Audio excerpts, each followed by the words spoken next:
Muito boa noite, meus irmãos. Boa noite. Muito bom a gente estar aqui, louvando ao Senhor, adorando a Ele.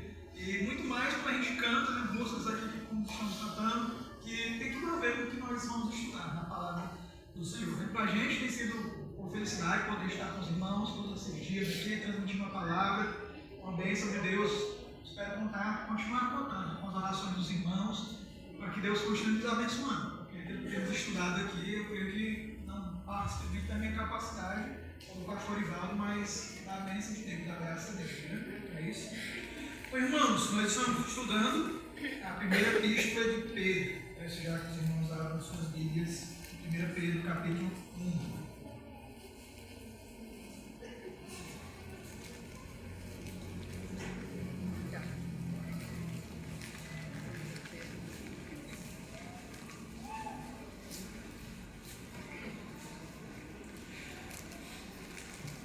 Imagine um exemplo.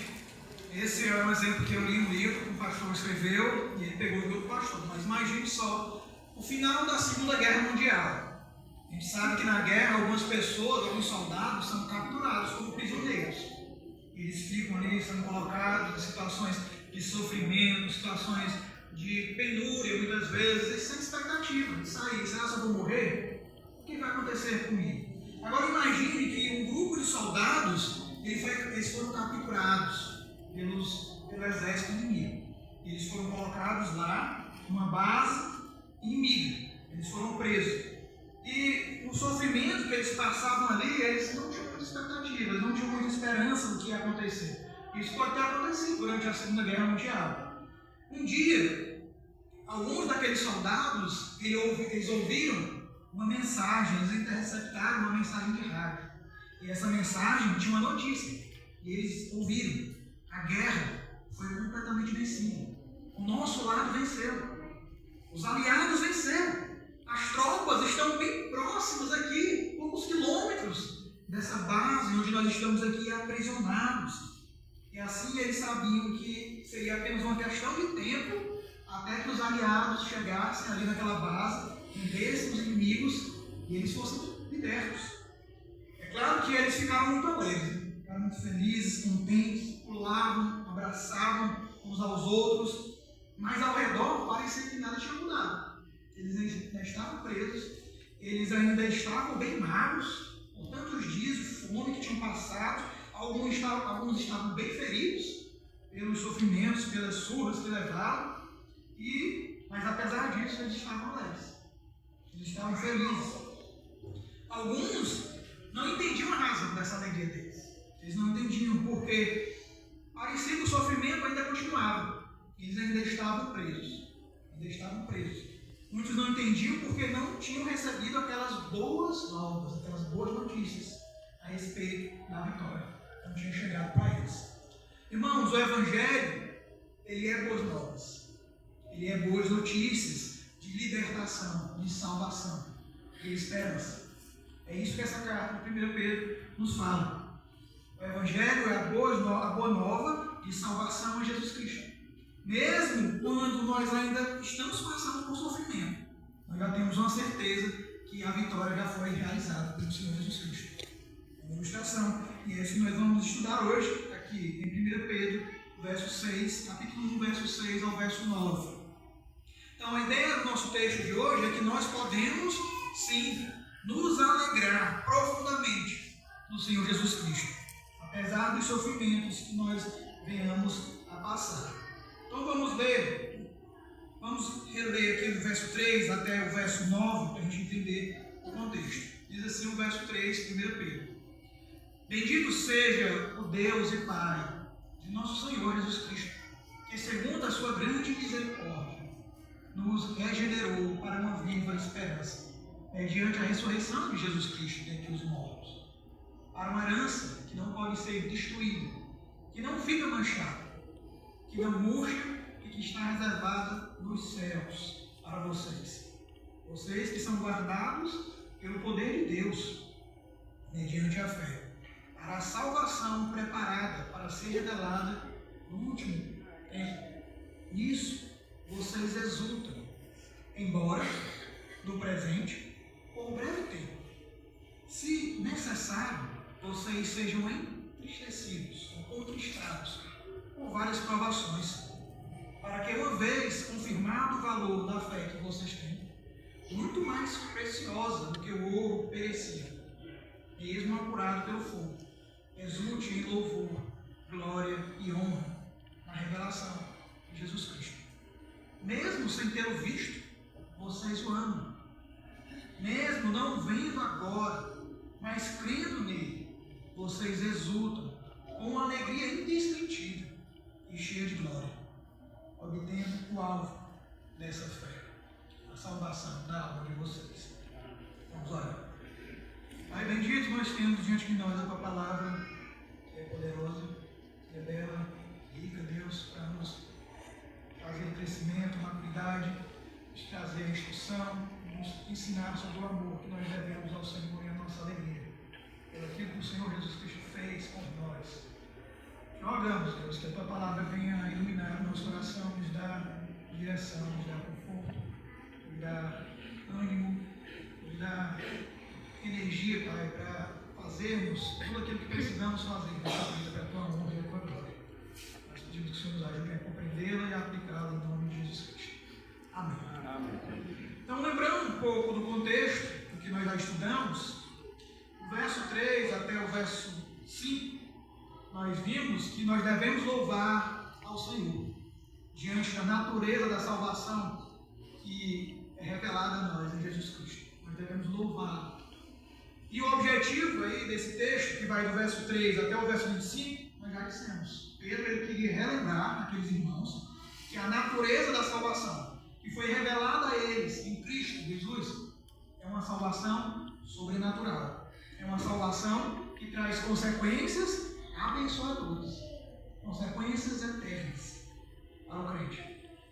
Essa salvação ela resulta em benefícios claros, benefícios concretos e seguros. E isso deve estar continuamente no nosso pensamento. Isso aí Pedro vai falar do verso 3 ao verso 25. E aí nós entramos no nosso texto. Qual seria aqui, de acordo com o apóstolo Pedro, um dos maiores resultados que essa salvação sobrenatural traz para os crentes? Os crentes que recebem a herança em Cristo. Qual o grande resultado que essa salvação traz para nós? No verso 6, o apóstolo Pedro ele vai responder: alegria. A salvação traz alegria. Mas não é uma alegriazinha qualquer. Não é qualquer tipo de alegria. Pedro ele diz que diante daquela salvação, que ele ali do verso 3 até o verso 5, ele louvou o Senhor, bendisse a Deus diante dessa salvação. Esses irmãos que estavam recebendo essa carta, eles exultavam. No verso 6. Nisso vocês exultam. E esse nisso se refere àquilo que ele disse anteriormente. Nisso que eu acabei de dizer, vocês se alegram, vocês exultam. Vocês vivenciam um estado de grande júbilo, de grande alegria.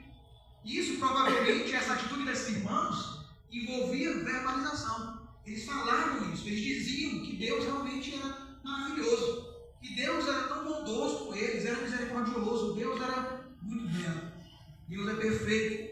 Eles falavam isso. Essa palavra exultar traz essa ideia. Não é só uma alegria que você fica e um sorriso amarelo. É uma alegria que eles falavam, que eles expressavam. E muito mais, é possível que essa alegria, essa palavra aqui, tenha ideia com reações do corpo. Eles expressavam essa alegria com o corpo dele. Lembra da história que eu contei no início? Então, era algo perceptível, que diante daquelas verdades da salvação, eles estavam alegres, eles estavam felizes. Mas lembrem que eles estavam sofrendo. Não era uma alegria, só era alegria, tinha tristeza. Mas eles se regozijavam em terem sido amados por Deus. Lembra do nosso primeiro estudo? Desde a fundação do mundo, Deus amou eles. Deus os escolheu para receber essa revelação da salvação pela obra de Jesus Cristo, pela obra do Deus Trino. Lembra da Trindade que nós estudamos? Mas nesse texto aqui, principalmente, eles estão olhando para Jesus. Eles estão vendo o Senhor Jesus Cristo que morreu por mim, que me salvou. Isso é muito maravilhoso para mim. Mesmo apesar de eu estar sofrendo muito, mas Jesus ele é precioso para mim. Mas isso não é tudo. No verso 6, Pedro vai dizer assim: nisso vocês exultam. O que quer dizer exultam aqui? Vocês se alegram intensamente. É uma alegria transbordante que eles estavam sentindo. Mas eles se alegravam intensamente. Pedro disse: mesmo se for necessário que por um pouco de tempo agora, vocês sejam entristecidos ou contristados por vários tipos de provações. Mesmo se for necessário que por um pouco de tempo vocês sejam entristecidos, mesmo assim vocês se alegram. Irmãos, mesmo se for necessário, às vezes a gente não aceita o sofrimento. A gente pensa que o sofrimento não é necessário. Para que sofrer? Mas Pedro diz que pode ser necessário, mesmo se for necessário. Ele não está necessariamente dizendo: olha, é importante, vocês têm que sofrer, sofram. Não. Ele está dizendo: pode ser que seja necessário isso que vocês estão passando. Vocês não entendem, mas pode ser. Mas é só por um pouco de tempo. É só agora. Vocês vão ser entristecidos por vários tipos de provação. Mesmo assim, diante daqueles sofrimentos que poderiam parecer sem explicação para eles. Mesmo assim, eles e nós devemos permanecer firmes na nossa fé. Confiantes na fidelidade do Senhor. Confiantes de uma alegria muito especial que Deus reservou para nós.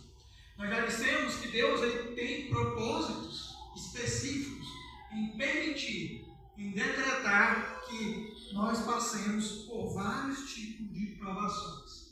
Então, vários tipos, Pedro diz, vocês estão passando por vários tipos. Não era só um tipo de sofrimento, não era um sofrimento só intenso, eram sofrimentos intensos e fracos, eram sofrimentos terríveis e sofrimentos de vários tipos. E nem todos nós aqui sofremos da mesma maneira. Às vezes, para o sofrimento pode ser que o outro está passando, pode ser uma bobagem, mas para ele não. É um sofrimento bem cruel, que você não entende. Mas todos nós sofremos, como nós já dissemos. Mas imagine aqui, irmãos, a variedade de sofrimentos que esses irmãos que receberam essa carta estavam passando. Eles passaram por muitos tipos de sofrimentos. Mas isso não foi razão para que eles perdessem a fé, para que eles abandonassem a confiança no Senhor Jesus Cristo. Não. Muitas vezes quando a gente sofre, a primeira questão é a dúvida que vem no nosso coração. Mas eles não, eles permaneceram firmes, muitos deles. Em vez disso, eles desejavam permanecer firmes com alegria, com júbilo. E qual poderia ser uma das razões para que o Senhor permitisse, então, para que os seus filhos, seus servos, passassem por provações, passassem por sofrimentos? Pedro vai usar aqui no verso 6 uma palavra que é provações. Provações. Pedro ele vai interpretar esses sofrimentos. Aqueles irmãos estavam sofrendo, aquelas dificuldades que eles vinham passando, um profundo sofrimento. Como que Pedro interpreta disso? Ele interpreta como uma provação. E o que é uma provação? Pedro disse: irmãos, isso é um profundo exame que vocês estão passando. É um teste. É um teste para demonstrar a fé que vocês têm. O tipo de fé. Se é uma fé genuína. Se é uma fé realmente importante para vocês. Essa fé é importante para você? Jesus contou uma parábola. Lembra da parábola da semente do caminho? As sementes foram roubadas pelas aves, outras ficaram no caminho, nasceram na pedra e algumas delas cresceram em meio dos espinhos. E aqueles espinhos sufocaram a semente. O que quer dizer aqui? Jesus diz que algumas pessoas veem o Evangelho e elas até abraçam o Evangelho, mas os sofrimentos fazem com que elas acabem abandonando a fé. Mas não foi assim com esses irmãos. Alguns dizem que a vida é uma escola. Diz essa frase, né? Mas se a vida é uma escola, então todos nós precisamos passar por testes, por provas. Então todo aluno sabe que os testes e as provas fazem parte do aprendizado, fazem parte do crescimento. Então, de que outro modo nós poderíamos e atestar o nosso conhecimento, o nosso entendimento, o nosso crescimento, se não através das provas, se não através dos testes. Na vida cristã não é diferente. Deus deseja nos mostrar, Deus deseja mostrar para nós o quanto nós ainda precisamos aprender, o quanto Deus quer que nós cresçamos, mas Deus também quer nos mostrar o quanto que nós já aprendemos com Ele. E o sofrimento é uma prova, é um teste, para que Ele nos mostre o quanto Ele já trabalhou no nosso coração, o quanto Ele ainda quer trabalhar, o quanto Ele ainda quer que nós cresçamos. Na hora da prova, nós demonstraremos a veracidade da nossa fé. Nós devemos fazer isso com alegria, com confiança, com fé, com segurança no Senhor Jesus Cristo. Como eu falei, ninguém gosta de sofrer. Se fosse escolher, não, Senhor, nunca quero sofrer, mas não tem essa opção. Sinto muito, nós vamos sofrer. Mas o que nós devemos fazer é confiar. Foi o Senhor que permitiu, foi o Senhor que planejou esse sofrimento. Não foi por acaso. Apesar disso, todos nós sabemos que as coisas não são tão simples assim. Não quer dizer só, não, você está sofrendo, você não tem fé. Você está aí triste porque você não tem fé. Não é tão simples assim. A vida é complicada, nosso coração também é muito complexo. Nós somos fracos, nós somos frágeis. E Pedro sabia disso. Pedro não está aqui condenando aqueles que ficam fragilizados com o sofrimento. Ele não está fazendo isso, ele está ajudando, ele está fortalecendo. Ele quer que nós sejamos fortes. Então, no verso 6, Pedro vai dizer que durante esse tempo presente, agora, talvez seja necessário que nós sejamos entristecidos. Ninguém quer ficar triste. Algumas igrejas falam só sobre alegria, sobre felicidade, sobre grandezas. Não falam sobre sofrimentos, não falam sobre cruz, não falam sobre perseguições, não falam nada disso. Mas o Evangelho fala. Pedro está dizendo: talvez seja necessário que nós sejamos entristecidos.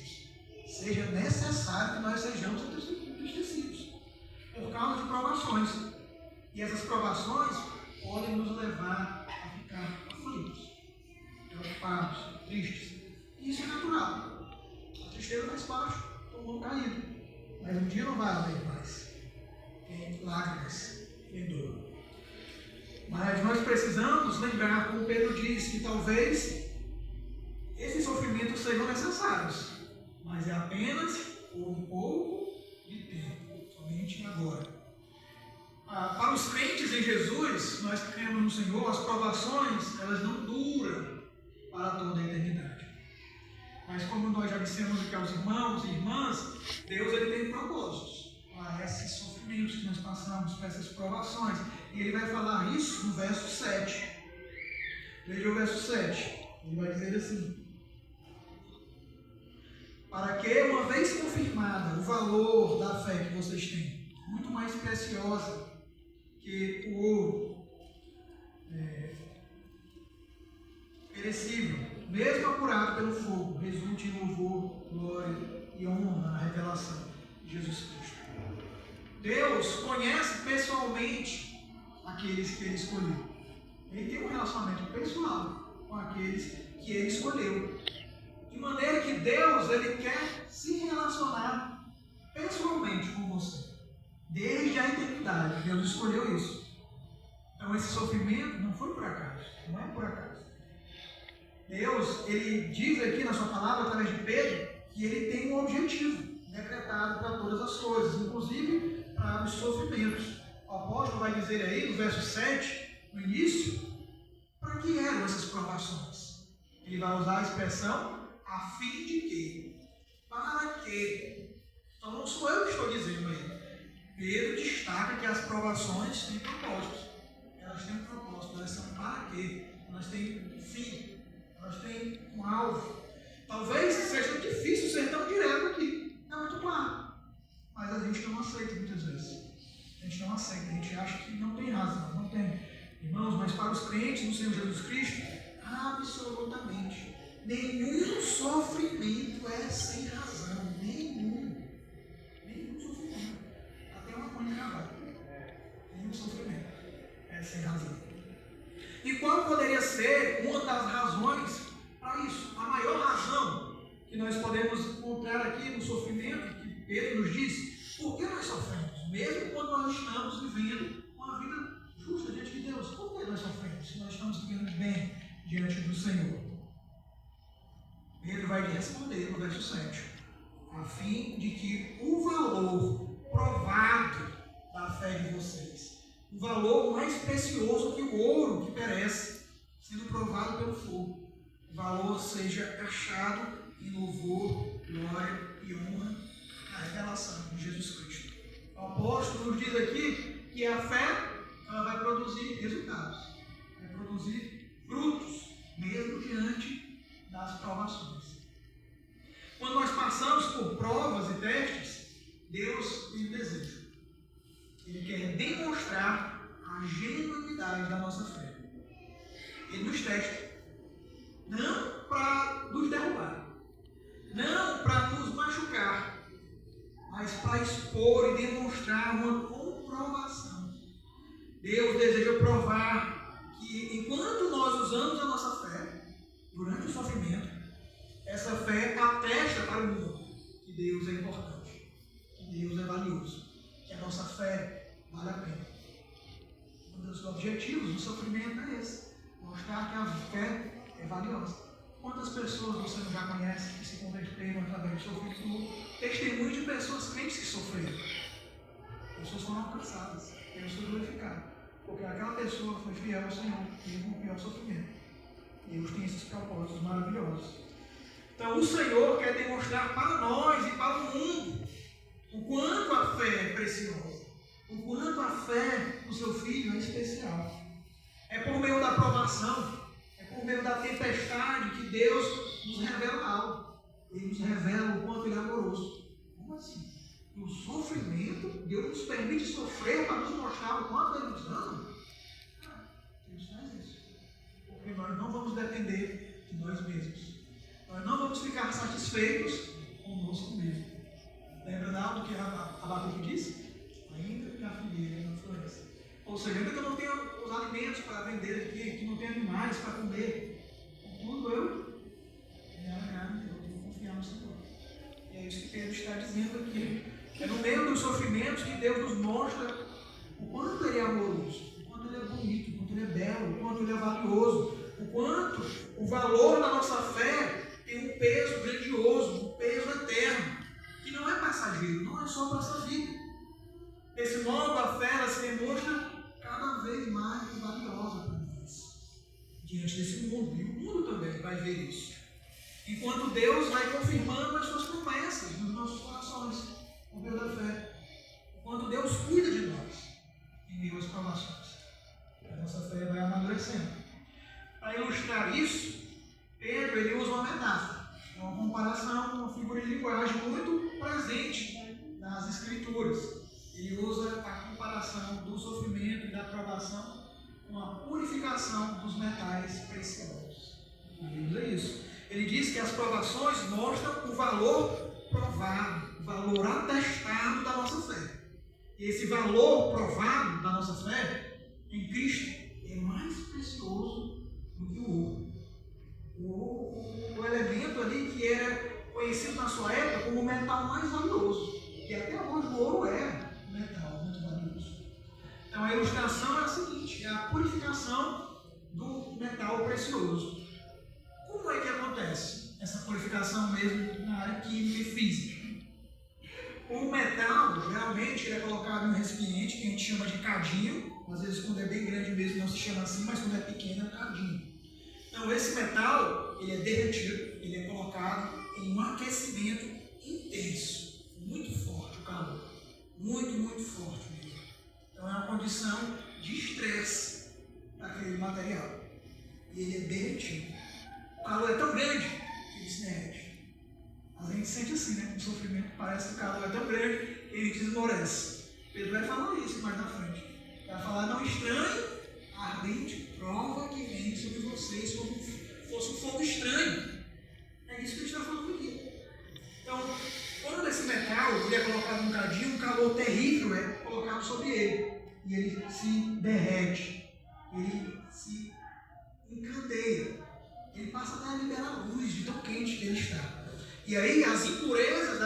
aquele metal, como por exemplo o ouro, né, tirado ali da terra, vem várias impurezas nele, mas as impurezas não têm valor. Ninguém quer. Quem quer colocar um cordão de pedra aí no seu pescoço, de ferro? Não faz sentido, isso aqui é um de ouro, né, que é bonito, que fica belo. Mas aí o metal ele é derretido e as impurezas, muitas delas ali, são incineradas, são evaporadas. Outras são separadas por meio da diferença de densidade. Como você, por exemplo, coloca a água no óleo, aí não se mistura. Da mesma forma, alguns metais, quando eles se derretem, eles se separam. E aí você tira um metal precioso. E ele é considerado como genuíno, está aqui, é ouro, ele é valioso, ele é importante, ele é verdadeiro, não é falso. Essa é a ilustração que Pedro está nos dando. Então, irmãos, as provações são como um fogo abrasador, no qual nós somos colocados. Deus nos pega, nos coloca nesse cadinho e esquenta. Pega fogo, o negócio muitas vezes, né? O sofrimento às vezes é pesado, a gente acha que não vai nem aguentar. Talvez você diga, nunca passei por isso. Meu Deus, que você nunca passa. Mas qualquer um de nós pode passar, não é mesmo? Então, as provações são o fogo no qual nós somos colocados. E esse fogo traz desconfortos. Desconfortos terríveis. Mas no fim dessa provação, nós saímos algo diferente. Nós somos atestados. Nos tornamos conscientes que a nossa fé é realmente valiosa. Ela é genuína. Deus vale a pena confiar no Senhor. Vale a pena. Ele me ajudou até aqui. Eu vou continuar confiando nele. A aprovação remove as impurezas da nossa fé. E nos mostra aquilo que realmente é permanente. Lembra lá do que o metal, a impureza sai? Não vale a pena deixar ela. Ela é retirada. E o que é verdadeiro é o fim. A nossa fé também é assim. Então, aquilo que nós podemos colocar a nossa esperança, a nossa alegria com segurança, permanece firme depois que nós passamos pela provação. Pedro nos diz que a nossa fé é muito mais preciosa do que o ouro mais puro, purificado ali pelo fogo. É muito mais preciosa. A nossa fé, em outras palavras, quando ela é testada pela provação, ela é demonstrada como mais valiosa até mesmo do que quilos e quilos de ouro 24 quilates. O ouro mais valioso, mais puro. Por quê? Porque Pedro diz que até esse ouro mais puro, ele é passageiro. Ele não é eterno. Por mais que as pessoas amem tanto essas riquezas, tudo na vida é passageiro. Então Pedro diz que as promessas que nós temos em Jesus Cristo, elas têm um valor eterno, um peso grandioso. O verso 7 ele vai dizer que, tendo passado por essas provações, a nossa fé vai ser encontrada, ela vai ser achada. Deus vai olhar para ela, as pessoas vão olhar para essa fé, e nós mesmos vamos olhar para a nossa fé depois do sofrimento, de uma maneira diferente. Nós vamos olhar, mas como é que era isso? Eu não tinha percebido. Deus é maravilhoso mesmo. Vale a pena. Então, Pedro vai dizer que depois da aprovação, a nossa fé tem um propósito de ela ser encontrada em louvor e glória e honra na revelação de Jesus Cristo. Então, ele usa uma ênfase aqui, até mesmo que ele usa lá no verso 4. Ele poderia dizer louvor, glória e honra. Mas ele não diz isso. Aí a tradução está assim, mas na original não. Lá diz louvor e glória e honra. É porque ele está querendo realmente dizer, é tudo isso mesmo. Não é uma coisa e outra. É tudo isso. É tudo isso. E quando isso vai acontecer? Na revelação de Jesus Cristo. O que ele está querendo dizer com revelação? A palavra revelação tem a ideia também de manifestação. Quando Jesus se manifestar, nesse dia a nossa fé vai ser manifestada também como algo louvável, como algo glorioso, como algo honrado. No grande dia em que Jesus se revelará, de um modo muito especial para os seus, mas também de um modo terrível para aqueles que não creram nele. Esse dia, a gente vai experimentar isso. Imagina o contraste, irmãos. Nessa vida, muitas vezes, os crentes passam por sofrimentos terríveis. E os ímpios, muitas vezes, tudo de bom para eles. Mas imagine o tipo aqui de contraste que Pedro está fazendo aqui. Imagine a vida daqueles irmãos que estavam recebendo essa carta. Eles passaram por vários tipos de humilhação. Eles passaram por vários tipos de desprezo. Eles não estavam recebendo louvor. Eles não estavam recebendo glória. Eles não estavam recebendo honra. Não. Eles estavam recebendo insultos. Eles estavam recebendo desprezo, desonra. Mas Pedro diz que um dia tudo isso será diferente. Tudo isso será diferente. Hoje o fogo da provação parece nos queimar. Parece nos derrubar. Mas isso não é verdade para sempre. É apenas uma purificação das nossas vidas. É um treinamento para que no último dia a nossa fé se manifeste com o valor genuíno, o valor verdadeiro que ela realmente tem. Então, no grande dia, os ímpios aqui serão envergonhados. E os justos, os crentes, receberão honra e louvor.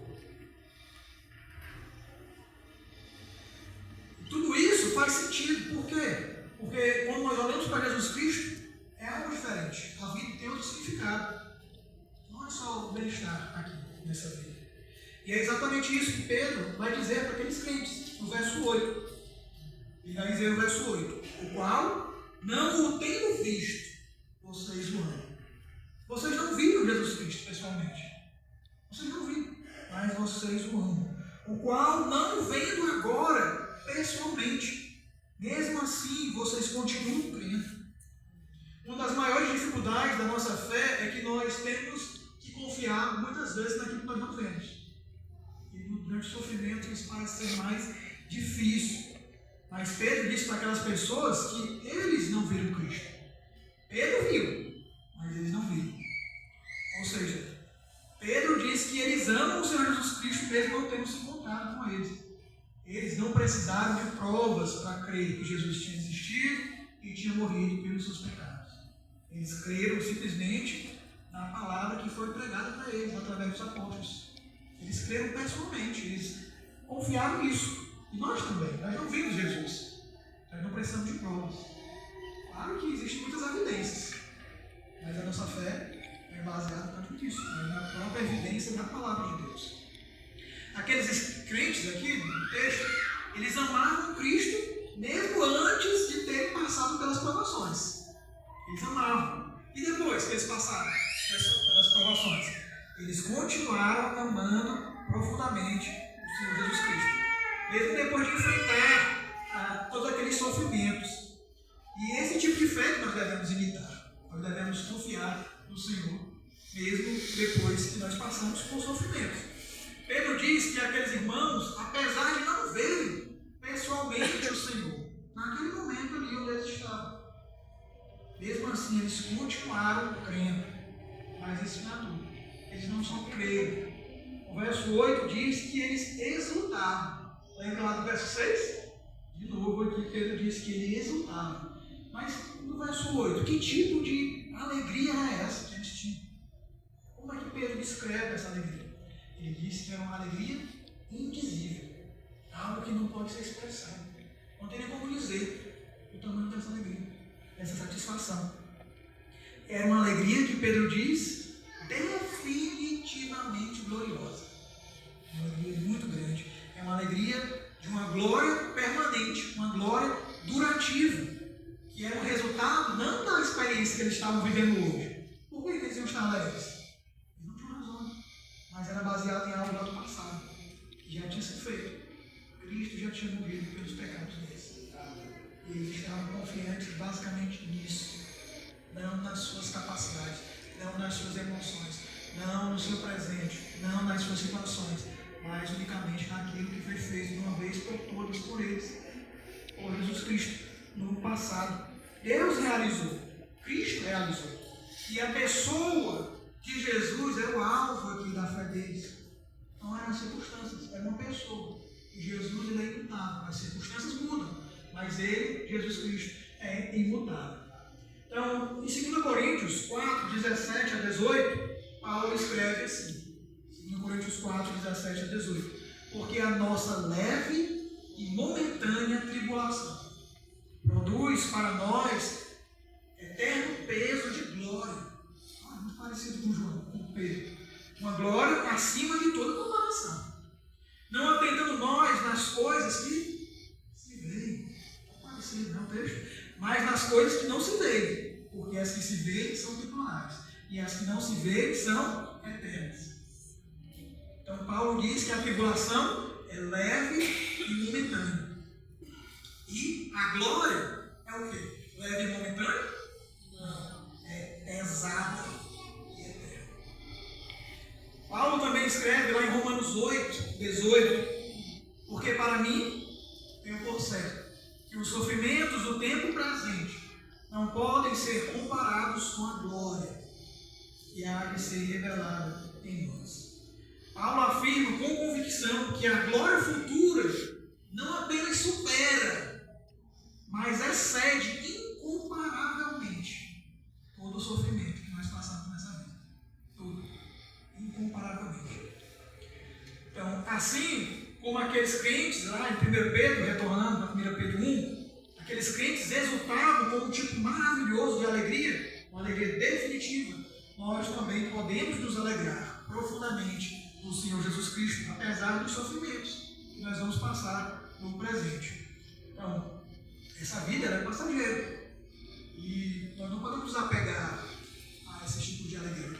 Nós podemos ter alegria nessa vida, mas tudo isso é passageiro. Então, nosso tempo já está adiantado aí. Vamos praticamente finalizar aqui. Só quero mencionar ainda algumas coisas. Qual é o fim de tudo isso que Pedro estava trazendo para nós aqui? O que o apóstolo nos diz? Que porque as provações não devem nos abater. Porque a permanência da nossa fé tem um alvo. Ela tem um objetivo. Verso 9 lá de 1 Pedro 1:9. Elas são apenas um fator no nosso percurso. Elas não são o que define a nossa vida. O sofrimento não define a nossa vida. Mesmo se nós sofremos diariamente e bastante. Mas nós devemos fazer como Moisés fez. Moisés, em Hebreus 11, 26, diz que pela fé ele abandonou o Egito, não ficando amedrontado com a glória do rei, mas antes permaneceu firme como quem vê aquilo que é invisível, na verdade aquele que é invisível. E aqui em 1 Pedro 1:9, o apóstolo expressa que a fé permanente alcança algo. Essa fé ela alcança algo, ela obtém algo. Ela não é à toa. Você não fica de mãos abanantes por ter confiado no Senhor Jesus Cristo. Não, ela tem um resultado. É um resultado baseado naquilo que você creu, nas promessas que Deus lhe deu. Então essa salvação, Pedro vai dizer que alcança algo. Você recebe algo. A exultação, a alegria daqueles irmãos que estavam sofrendo, mas estavam firmes na fé, mesmo em meio às provações, não era por acaso. Eles sabiam em quem estavam crendo. Eles tinham certeza disso. Eles tinham uma alegria inexprimível. Por quê? Porque as almas deles estavam apontando para um cumprimento, para um objetivo. Veja aí o verso 9. Diz assim: obtendo o alvo dessa fé, a salvação da alma de vocês. Então, a sua fé ajuda a experimentar resultados abençoadores do Evangelho. A salvação, ela é para o futuro, mas ela também é para o presente. São as duas coisas. Como nós já falamos, essa salvação tem uma natureza sobrenatural, poderosa. E esses resultados são para hoje e são para o futuro. E um desses resultados da salvação é a alegria. Então, irmãos, que nós possamos nos alegrar profundamente no Senhor Jesus Cristo, apesar dos sofrimentos que nós venhamos a passar. Vamos orar e concluir esse momento. Pai, bendizemos a Ti pela Tua palavra. O Senhor nos ajude, Deus, a crescermos em fé, confiarmos no Senhor e testemunharmos, Deus, da Tua fidelidade para as pessoas ao nosso redor. O Senhor nos fortaleça em nome